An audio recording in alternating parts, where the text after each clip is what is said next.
But starting with Iran, our survey was conducted on late Wednesday and then throughout Thursday, and we found that people were beginning to have maybe a little better feel for the president's handling of the situation than they were before. 44% approved of the president's performance. That's up 5 from earlier in the week. 42% approved of the attacks overall. That's up 3 points earlier in the week. Without the news this morning, the interpretation of that would have been it could be a sign of some real movement, or it might just be statistical noise. We'll wait till next week to find out.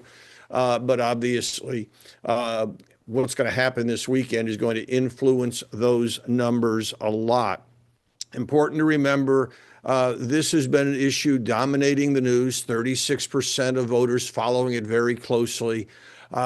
I think the expectation right now would be that if there is actually some kind of peace agreement reached over the weekend, if it leads to oil prices heading down as dramatically as they appear to be right now, and especially if there is something to the president's claim that Iran will give up some of their nuclear capacity, some of the enriched uranium, we would expect the overall numbers for the president and for his handling of the situation in Iran to go way up. And obviously, a booming stock market has other benefits for the nation as well. In terms of where the president was on key issues coming into this election, or into this news event, the numbers were really bad. Iran clearly weighing down his numbers. Just 32% of voters said that they approved of the way he was dealing with inflation. That's down 5 points from a month ago. Only 37% said they approved of his overall handling of the economy. That's down 4 points from a month ago. And even on the question of national security, we were beginning to see slippage. 47% still approve of the president on national security, but that's down 4 since the fighting began in Iran. When you look at that, you know, a lot of times people have a hard time grasping how rapidly some numbers can change. But they're and by the way, in a polarized world, the movement is always bit by bit. It's never instant transition. But there is a hint of what's possible in the numbers that we found on immigration. Before the news this morning, immigration was the only topic, or essentially the only topic, where the president gained ground last month. 49% now approve of his handling of immigration, up 3 points. When you dig a little deeper, we found that 57% of voters approve of his deportation policy. That's up 6 points from a couple of months ago. Only 43% say the deportations have gone too far. That's down 5 points from a couple of months ago. What happened?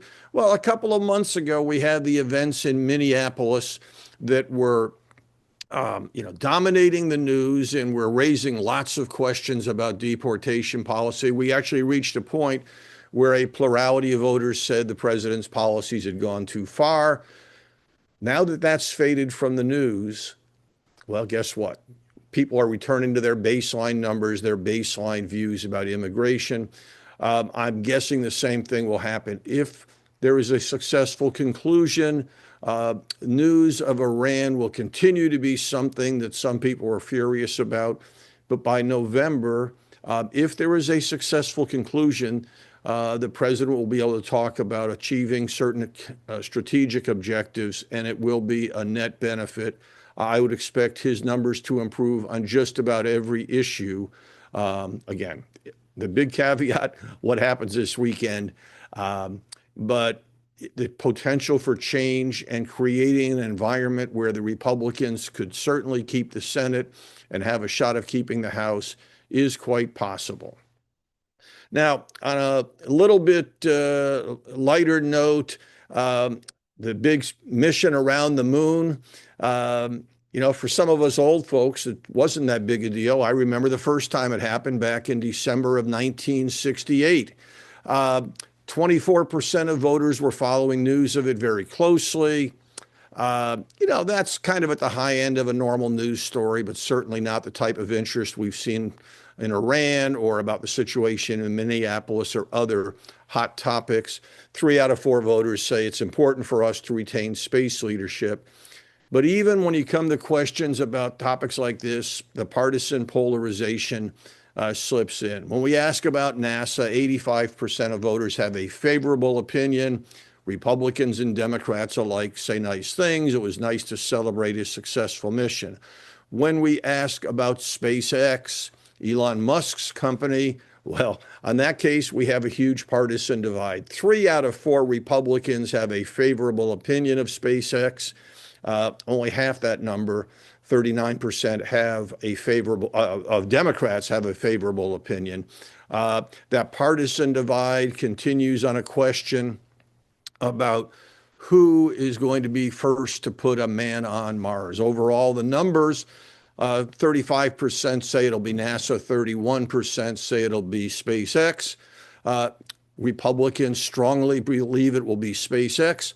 Democrats strongly believe it will be NASA. By the way, 7% of all voters think China's going to get there first, and that number includes 13% of postgraduates. They're a lot more likely to see China beating us there than anybody else.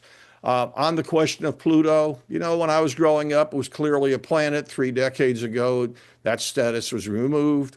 But by a 4-to-1 margin, 65% to 16%, voters say, yes, Pluto's a planet. I want to finish by going back to the news of the day. If the stock market goes up, if gas prices go down, as they appear to be heading today, if these events are successfully, if a peace is successfully negotiated this weekend that actually does keep the Strait of Hormuz open, if we really do create some ways to block what most Americans see as a force for evil from having nuclear capabilities, the political environment a month from today will look fundamentally different than it does today.